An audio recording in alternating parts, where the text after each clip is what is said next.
Hi there everyone, welcome to another battle. However, this is not a Wi-Fi battle, this is a link battle that I had at the Glasgow Regionals in Scotland. A nice 2016 VGC battle, and very scary because I'd only just put the team together the night before, had very little idea what to do. I knew I don't want to use a Xerneas or a Kangaskhan, so that left me with interesting options. Anyway, this is how I did in the first round. We see my opponent has some very typical scary threats, but I decide to lead off with the Togekiss and the Crobat here. Yep, we see two very well-known priority users, so I figure going for a quick guard here is probably the best bet. Yep, get that nice quick guard up. Let's block any fake outs or any priority moves. But whoa, that thing decides to set up a tailwind here. And we didn't see a fake out. Went straight for the double edge. Seeing that I had a Crobat, they must have known that I was going to use a quick guard and went straight on the offense. Mind you, so did my Togekiss. This is not a typical Togekiss.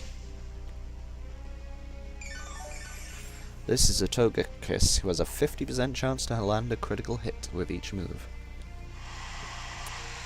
I should have gone for the quick guard again there, but nope, we get locked into quick guard now. However, my opponent thinks Crobat is such a threat that it decides to take it out.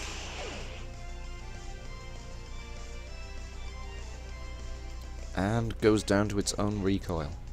I think I went for Dazzling Gleam here, did I? Yes, I went for the Dazzling Gleam, hoping to damage both Pokemon. And it does do good damage to Whimsicott with a crit.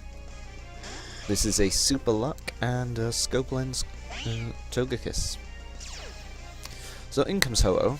I've not really faced many Ho-Oh, so I don't know what they're like and what they like to do. Surprise, surprise, we see an Endeavour land on my on the Child of Loki here. And we see the Sacred Fire land on Togekiss. Luckily I do not get that burn. However, the Helping Hand Air Slash does barely anything. And we see Ho-Ohs using leftovers. Okay, I guess that's a thing. But, yep. Here I decide to do something a little strange.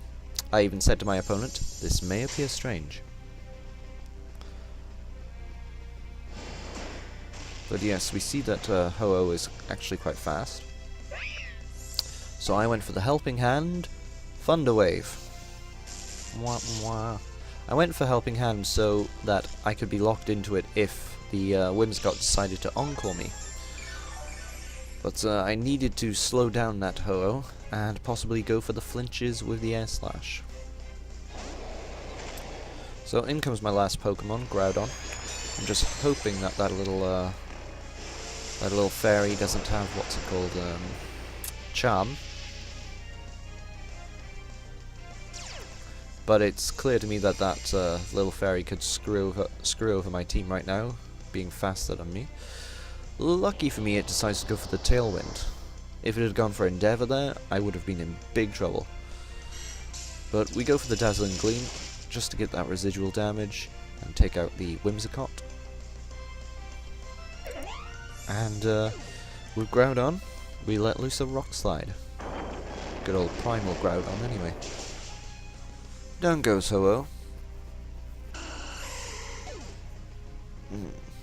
And they send in their last Pokemon. And lucky for me, I think I might actually have this one in the bag. Goes for Geomancy. The only way it's going to be taking us out is if it powers up its special attack. However... damn power herbe. But yes... raises its special attack, special defense, and speed by 2 stages each, but that is all meaningless when I have Thunder Wave.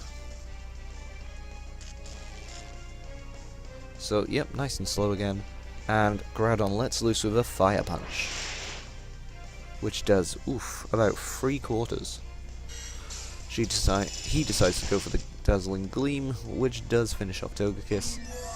However, that is a free hit KO on Groudon, and I'm able to get off another Fire Punch, taking it out, and securing me the first win. Very good. Very lucky, in fact. But yes, let's see how I do in the other matches. Thanks very much. Hope you enjoy.